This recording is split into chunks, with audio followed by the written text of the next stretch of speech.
Сакам да ви давам до објаснување за изведбата на барака 1 и 2 овде во Основното училиште Лазо Трповски. Тоа е ова и другата барака, каде што веќе 12 години е сместена општината Карпош и каде што не сум направил ништо за себе, туку за оваа општина и за оваа општинска администрација. Еве да видиме што стои во правилникот кој што го потпишал господинот Миле Јанакиевски во 2010 година на 9 март. Стои вака.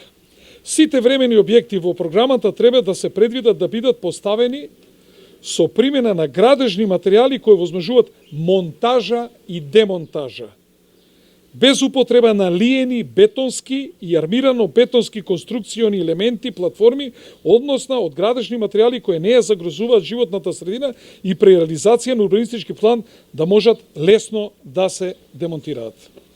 Поштувани пријатели, што пишува овде во проектот што сме го имале за овие бараки?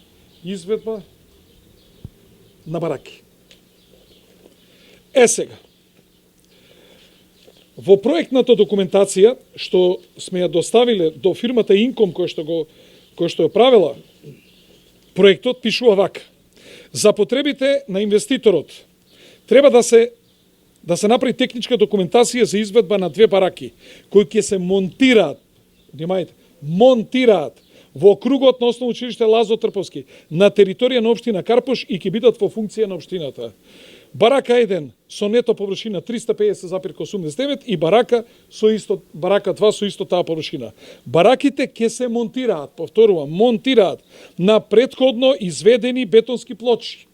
Изведбата на бараките ќе биде систем сува градба, односно со поставување на метална конструкција изведена од челични кутијасти профили со димензија 100 на 100 и 100 на 120 и дебелина 4 мм. Фасадните ѕидови D23 см треба да бидат од гипс картонски плочи на метална подконструкција која е прицврстана на метална конструкција, исполнети со изолација минерална волна, внатре глетовани, боени со поликолор и надвор со термоизолациона фасада. Поштувани пријатели, еве сега да прашам понатака. Во член 17 од овој правилник што пишува? Времените објекти треба да се предвидат само како приземни, со максимална висина на венец до 3,5 метра. Дали ова времена градба, дали е приземна? Висината од оваа кота до кота на Слеме е 3 метра, а правилникот вика максимум до 3,5 метра.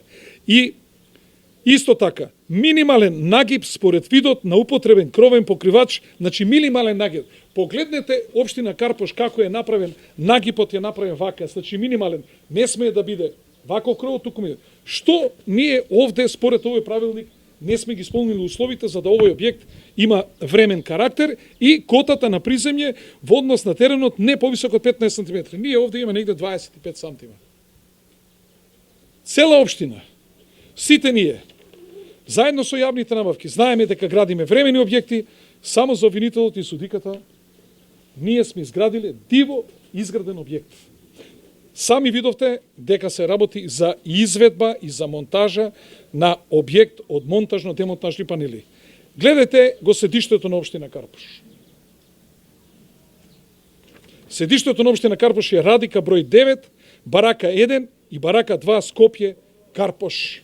Ова е направено од 2013 година, кога јас абер не сум имал за вакви работи, да за ваков прогон што потоа ќе ме следи. Цело време тие се трудат,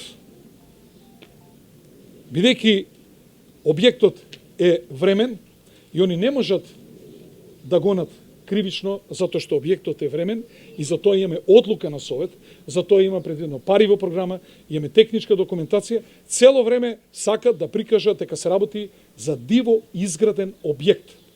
И внимавајте што направиле. Не можејќи во тоа да најдат доволна подкрепа, направиле фалсификат, мое барање со потпишано од факсимил, кој што е оставено овде во општината по моето заминување и антидатирано во 2016 година, април месец, како го констатиравме тој фалсификат. Јас знам дека такво нешто никогаш не сум потпишал. Зошто? Зашто легализацијата на објектите е за изградени објекти до 3.3.2011. А овие бараки се изведувани 2012 крај 2013. Дали сум ја чукнат во мозокот да поднесам барање за легализација за објекти кои се изградени покасно и кои законот тоа не го дозволува. И следната работа, секое барање за легализација, бидејќи овие не го познавале законот, покрај тоа што се поднесува во хартиена форма, се поднесува, се води и електронска евиденција. Во електронската евиденција го нема. Од друга страна, лицето кој што го внело овој фалсификат не работи на таа позиција, 20 предмети нагоре и 20 предмети надоле проверени, никаде го нема тој исти подпис од тоа лице што е го ведено, што значи јасно укажува дека се работи за фалсификат. Како констатиравме? Кога ги проверував документите во обвинителството, видов ракопис кој што јас не сум го видел овде во општината. Наредниот ден најдовме уште еден документ со истиот ракопис, но тоа беше документ за одземени предмети во општина Карпош, подпишан од инспектор од финансовата полиција. Значи, фалсификатот е направен во финансовата полиција, во ова има учествувано и обвинителството, за да прикажат дека еве Стевче пробал да се вади со тоа што поднел барање за легализација на диво изграден објект и не се работи за времени објекти, туку се работи за диво изградени објекти, не знаејќи при тоа дека ако ние сме поднеле барање за легализација на овие бараки, тоа било поднесено во 2016 април месец, а јас сум градоначелник до 2017 4 ноември. Кој ме бранел мене јас да ги легализирам овие бараки? Има ли логика? Зошто не сум ги легализирал? Втора работа, ако ние сме поднеле барање за легализација со непотполни документи, нашите служби по закон веднаш вршат прекин на постапката, бидејќи не ти се комплетни податоците, ти вика, дај ми тековна состојба, дај ми имотен лист, дај ми друга документација, сметки за вода, за струја и така натаму, и прашувам, зошто не е побарано геодетски елаборат за да продолжи постапката за легализација? Баравме вештачење, 2,5 години не ни ги даваа документите. И вештачењето покаже дека ова не е барање поднесено од мене, и знаете кој е образложението на обвинителот? Направено е вештачење на мој ракопис во 2017, во 2022 или 3 година, а ова се случува во 2016, може во меѓувреме сум го сменил ракописот. Можете да замислите докаде одат болните мои. Во меѓувреме сум го сменил ракописот. Па тоа барање не е потполнето од мене, ја не потполнувам барања. Барањето е потполнето пред цела македонска јавност, пред цел свет кажувам, потполнето од инспектор во финансова полиција. Барав чаре, разговарав со обвинители, разговарав со членови на совет на обвинителство, бивши, актуелни и така натаму. Што чаре да бараме за овој фалсификат што го имаат направено? Сите креват раменици, нема чаре, тоа треба да се оди во судска постапка, и замислете, ова сега судијата го прифати како доказ за груп фалсификат. И јас сакам да кажем, јас ниту сум организирал група, ниту сум криминалец, криминалци се тие што ги правеле овие груби фалсификати. И не е само овој фалсификат. Има уште еден фалсификат на собственикот на фирмата Ми Комерц, кој што човекот кој види изјавата вика, јас ваква изјава никогаш немам подпишано. Со што овие луѓе се служиле? Покрај ПИМ мерки, покрај претреси, покрај сите злодела што ги правеа на мене и на моето семејство, покрај приказните дека имам 72 стана, пари и не знам што, на крај дојдоа да се фатат за ова смешка што се вика ова барака. За која? Со овие 359 квадрати колку што има бараката, ако ние сме биле под кирија, ние за двете бараки 700 и кусор квадрати месечно би плаќале 7000 евра кирија, со ДДВ тоа би било негде околу 9000 евра месечно, годишно тоа би било 110.000 евра, за 12 години ние би дале 100.300.000 евра. Ете, со тие пари ние денеска ја доградуваме општинската зграда, која ќе биде најубава општинска зграда во Република Македонија. И кажете ми, почитувани пријатели, што Стевчо Јакимовски како градоначелник овде сгреши? Сегде во свет се одговара ако направиш штета. Ако направиш штета или оствариш некоја противправна имотна корист, што ја направив некому штета во оваа држава? Кој од овие две бараки виде зијан?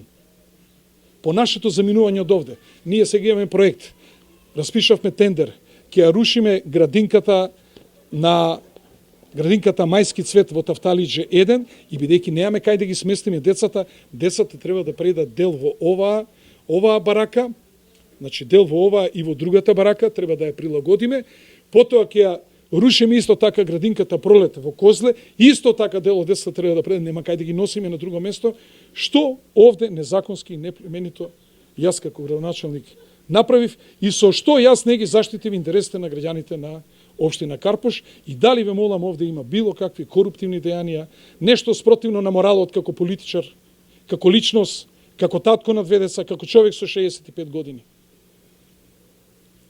Поштувани пријатели, јас сум градоначалник прв пат станат во 2000 година.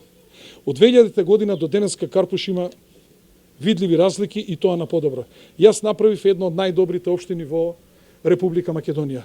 За тоа имам 4 меѓународни признанија, значи светот слушна за општина Карпош.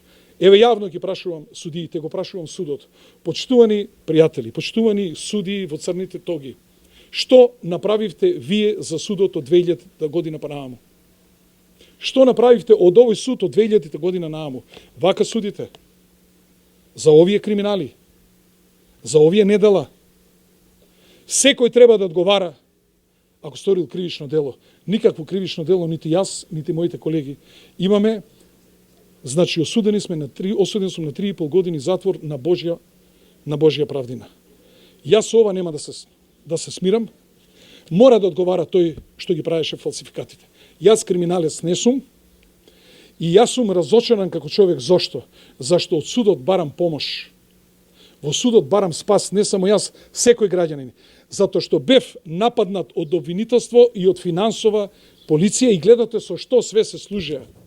Со притисоци, со уцени, со закани на мои колеги, дека ќе одат во затвор, дека децата ќе им растат сами, со притисоци и закани на инвеститори во општина Карпош, со понуди да кажат дека 2 стана од непродатените ги чуваат за Стевче Кимовски, се само да направат било каква намештаljка. Така ли ги воде истрагите? И на крај да дојдат до оваа ситуација. И јас одам, сите ние како граѓани во судот бараме спас. Тој е тој што треба да не заштити од посилниот. А нормално е дека финансова полиција и обвинителство како едни силни институции со инструменти што ги имаат со сила на прогон и така натаму, нормално дека ние сме во тој дел сме послаби. И ние бараме спас од судот. Ова ли е спасот што го пружа судот на било кој граѓанин? Кога ова мене ми се случува, како лидер на политичка партија, како најнаградуван градоначалник во општина Карпош, како градоначалник што 4 пати овие граѓани му добиле доверба, што станува за обичен граѓанин во Република Македонија? Каде е правдата? И пак ќе кажам, за овие 25 години што направивте вие од овој суд и што направивте вие од оваа државичка? Тоа што јас го работев и бев задолжен и добив доверба од граѓаните, јас направив нешто подобро. Имам и грешки. Точно е. Грешките се минимални во однос на она ние што сме направиле. Но ова што вие го направите, се вели дека е 2% во рейтингот и жал ми е што е тоа така. Јас се надевам дека во овие институции има честни луѓе. Поготово кои што ги водат луѓето овие институции. Барам комплетна истрага за ова работа. Нема ова да го дозволам. Да прават мајмун пред цел свет и да одговарам за нешто што не сум го сторил. Ако сум сторил, поштено и честно ќе си одам да лежам, затоа што за заслугите се добиваат награди, за грешките треба да се одговара. Јас никаква грешка немам и ова е срамота што се случува. И навистина сум запрепастен од оно што го слушнав вчера во судницата во Кривичниот суд во Скопје. Кој е финансискиот инспектор? Го знае дали? Документот со кој е потпишан финансискиот инспектор не ни го даде судиката, обвинителката да го вештачиме. 2,5 години молевме да ни ги даде документите за вештачење, луѓе. И се вештачеше само барањето што јас сум го поднел, а тоа од инспекторот не е. Тврдам дека тоа е затоа како се случи. Значи, прво во финансова полиција кој ме прибраа вечерта на 7 август. И на одење во лифтот ми вика, тој раководителот на финансовска полиција, мисля Маризанко се викаше, си потпишал барање за легализација. Не е точно. Не, имаш барање. Абе точно нема шанса да сум потпишал за тоа што објектот, овие бараките се изведувани 2012 и 2013, а легализацијата е до 2011. Не сум чукнат јас во главата да правам такви глупости. Вика не, имаш потпишано. Кога ги проверувавме документите во обвинителство, а морам да кажам, на обвинителката и дадов исказ без да видам било каков, знаете колку документи имаше? Волку. Без да видам било каков документ. Зашто поштено и често сум си работат и сум сигурен во тоа што го зборам. И кога вртем документите, доаѓам до тој документ, гледам, ваков ракопис во општина Карпош не постои никој службеник. И цело време се обидувам некако да го сликнам, за да можам да ги прашам колегите кој е. Меѓутоа не успеав, жената тука гледаше, не можевме никако. Наредниот ден, јас повторно почнав да вртам по другите документи, кога гледам документ со истиот ракопис. И господјата што не чуваше, ја замоли, викам, дали овие документи се од исти ракопис, од исти човек пишани, и таа направи уште подобра анализа од мене. Вели, граначелник, глеј го, тоа е исто, овде П со петле, како го пише, и вамо П со петле. Глеј го Е печатно и овде печатно. Глеј го А печатно, уште подобро жената направи анализа. Ето тоа е, луѓе, целата истина. Дали е во ред? Јас не сум криминалец, не сум некој ганстер што се бави со дрога, со кримчарење на оружје или што, па да сака ова држава да се реши од мене, па да подметнуваш и вакви работи. Тоа не може на ниеден граѓанин да му се случи.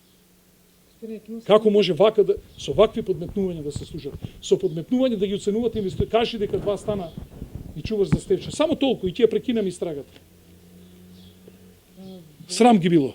Во овој предмет има и признание на вина. Смятате ли дека тоа е можеби аргумент плюс? Ма какво признание? Од кого признание на вина? Од кого признание на вина? Од жената што утрото немаше пари да си плати 20 денара за превоз па пешки дојде до обвинителството. Па знаете колку кошта ова судење? 60 и кусур, 6,5 години по 400 евра секој месец на адвокат. Знаете ли колку пари се тоа, луѓе? Кој може да се суди? Зошто признаваат луѓето вина? Срамота е ова. Обвинителката како се Милица Гаврилова.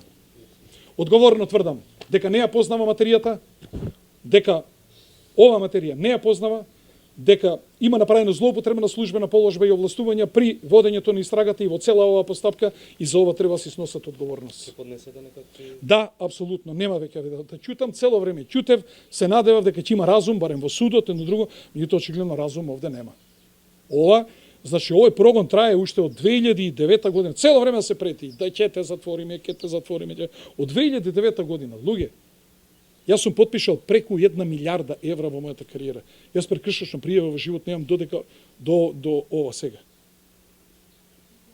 Што све не инспекции минатата година, 70 пријави имаме, луѓе. Овие луѓе што се овде во општина Карпош што работат, тие се експерти. На ова проблематика работат со години. Имаат посетено семинари, советувања, нивните одлуки се ги проверува второстепени комисии, управни инспекции, инспекторати, и што е најбитно за оваа барака, ниједна надлежна општинска или државна институција не констатирала дека имаме диво изградена бараки. Пред месец и пол ме посети по сосема друг предмет главниот републички градежен инспектор и фативме муабет за оваа работа. И тој ми вели, граначелник, ова се времени објекти, не може да бидеш гонен ти за времени објекти. И зашто обвинителот не се обратил до градежниот инспекторат и да побара мислење, да дојде, да си го даде своето, оти знае дека кога дојде градежниот инспектор, ќе види, ќе констатира, ќе даде извештај дека тоа е времен објект и они може да се сликаат со нивната намера за обвинението што сака да ми го дадат. Ете, тоа е целата работа. Вакви местенки веројатно има многу во оваа држава.